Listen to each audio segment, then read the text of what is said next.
লক্ষ্মী বাবা আমার, খেয়ে নে, খাবারের ওপর রাগ করতে নেই। আমি বলছি আমি খাবো না মানে খাবই না। এমন করতে হয় না লক্ষ্মী বাবা আমার, না খেলে যে ক্ষুধায় অনেক কষ্ট হবে তোর। হোক আমার কষ্ট, তাতে তোমার কি? আমার কষ্টে কি তোমাদের কিছু যায় আসে নাকি? বাবা আমার, আগে খেয়ে নে, তারপর তুই যা বলবি তাই শুনবো আমরা। একটু মুখে দে।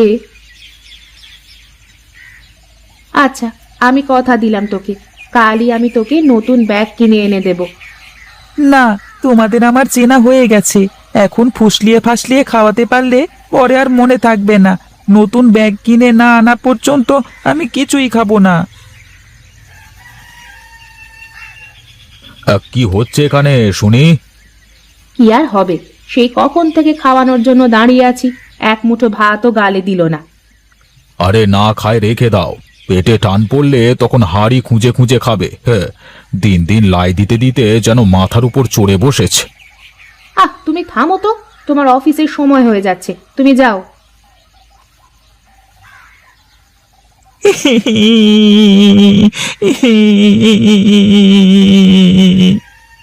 কাঁদিস নে বাবা, আমি বললাম তো কালকেই আমি তোর জন্য নতুন ব্যাগ কিনে আনবো, আর যদি তোর বাবা না আনে তাহলে আমি নিজে গিয়ে কিনে আনবো। সত্যি বলছো তুমি? আর যদি না কিনে দাও তাহলে কিন্তু আমি বাড়ি ছেড়ে চলে যাব, মনে থাকে যেন। ঠিক আছে বাবা। বাবা, আমার জন্য কিছু এনেছো? না রে বাবা, আনতে তো চাইছিলাম, কিন্তু গল্পে গল্পে চলে এসেছি রে, আর মনে নেই। তাহলে তুমি এক্ষুনি আমাকে 2 টাকা দাও, আমি দোকানে যাব। আমার কাছে তো এখন 2 টাকা নেই বাবা, আমি আবার ও বেলায় যাবো নে, তখন তোর জন্য খাবার নিয়ে আসবো। 2 টাকাও নেই তোমার কাছে? সব নোট টাকা, খুচরো টাকা সব ফুরিয়ে গেছে রে বাবা।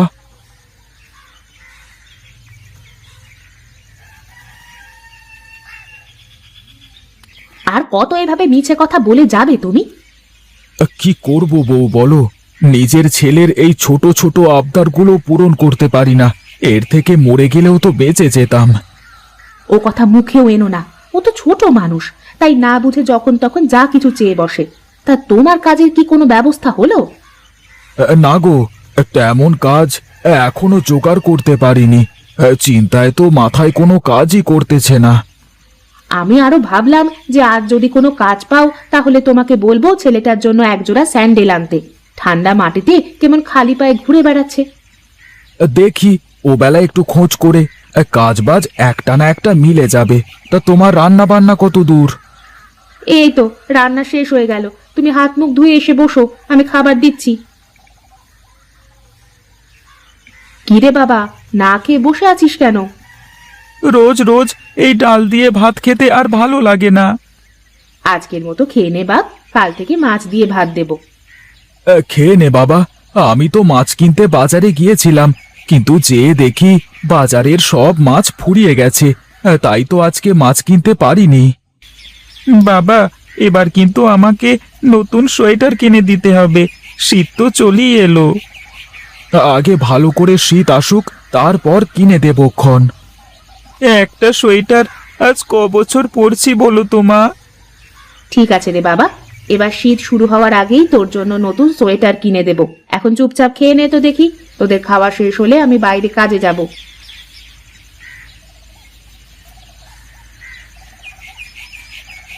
আরে গণেশ যে, কি খবর তোর? এই তো দাদা, তোমার কি খবর? আমি তো আছি দিব্যি। এটা কি তোর ছেলে নাকি রে? হ্যাঁ দাদা, ওর নাম মহেশ। বাহ, ভারী মিষ্টি নাম তো। এটা হলো আমার ছেলে ফটিক। দাদা, তাহলে আগাই আমি, ওর আবার স্কুলের দেরি হয়ে যাচ্ছে তো, আর একদিন কথা হবে।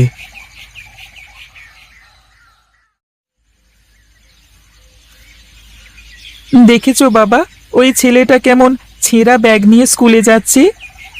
ওর বাবা গরিব তো, তাই ও ছেঁড়া ব্যাগ নিয়ে স্কুলে যায়। আমি হলে কোনোদিনই যেতাম না, দরকার হয় স্কুলেই যেতাম না। হ্যাঁ,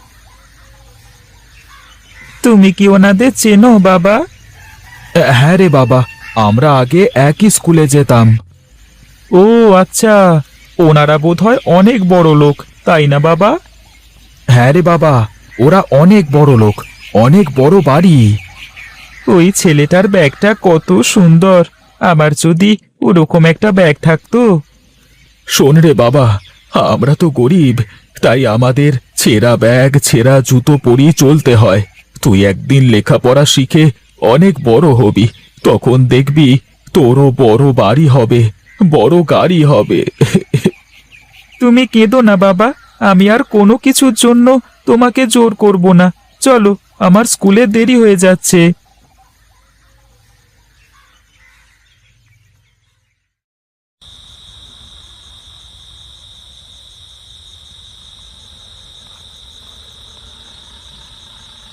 বুঝলে গিন্নি, এই ছেলেটাকে নিয়ে আমার বড়ই দুশ্চিন্তা হয়।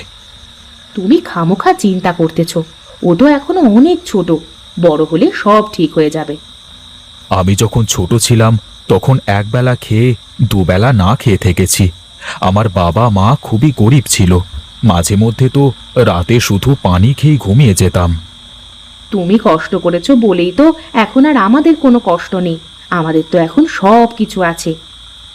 না না, এখনই ওকে সব বোঝাতে হবে, তা না হলে ও বড় হয়ে আরো খারাপ হয়ে যাবে। আচ্ছা, তুমি এখন এসব কথা বাদ দিয়ে ঘুমাও তো দেখি।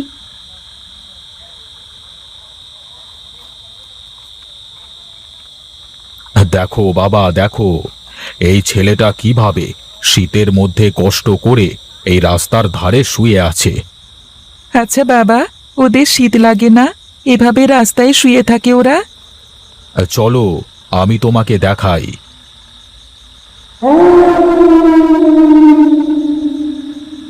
এই ছেলে, ওঠো ওঠো। বাবু, আমি কিছু করিনি বাবু, আমাকে ছেড়ে দেন বাবু, আমাকে ছেড়ে দেন। এই ছেলে, তুমি এইভাবে রাস্তায় শুয়ে আছো কেন? তোমার ঘর বাড়ি নেই? বাবু, আমার মা বাবা কেউ নেই, এই রাস্তায় আমার ঘর বাড়ি। এই শীতের মধ্যে এভাবে শুয়ে আছো, তোমার শীত লাগে না? শীত তো লাগে, কিন্তু কি আর করব, আমার মতো রাস্তার ছেলের শীত লাগলে কার কি আসে যায়।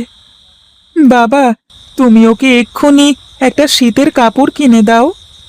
তোমরা এখানেই দাঁড়াও, আমি এই যাব আর এই আসব।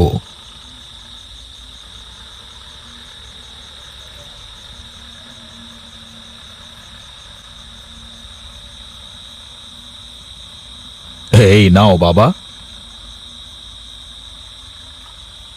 এখন থেকে তোমাকে আর শীতের কষ্ট করতে হবে না।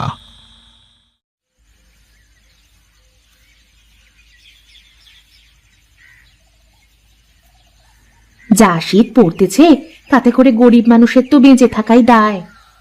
গরিবের সবকিছুতেই সমস্যা গো গিন্নি, গরিব হয়ে জন্ম নেওয়াটাই পাপ। একদিন আমি অনেক বড় হব বাবা, তখন আমরা সব গরিব অসহায় মানুষকে সাহায্য করব। দোয়া করি বাবা, তোর মনের আশা যেন পূর্ণ হয়।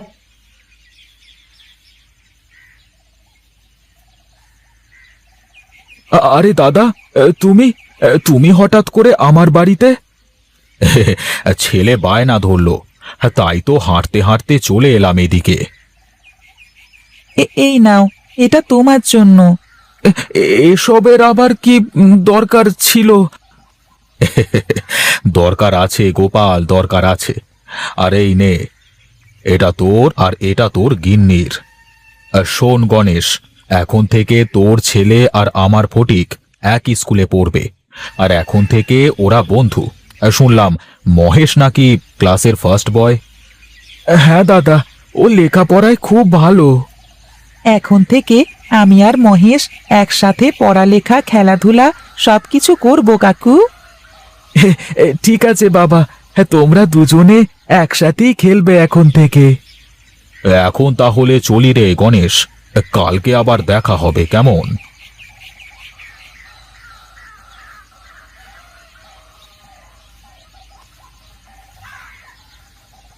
এই নাও তোমাদের দু বাপ বেটার চা, তাড়াতাড়ি ধরো, ঠান্ডায় হাত বরফ হয়ে গেছে আমার।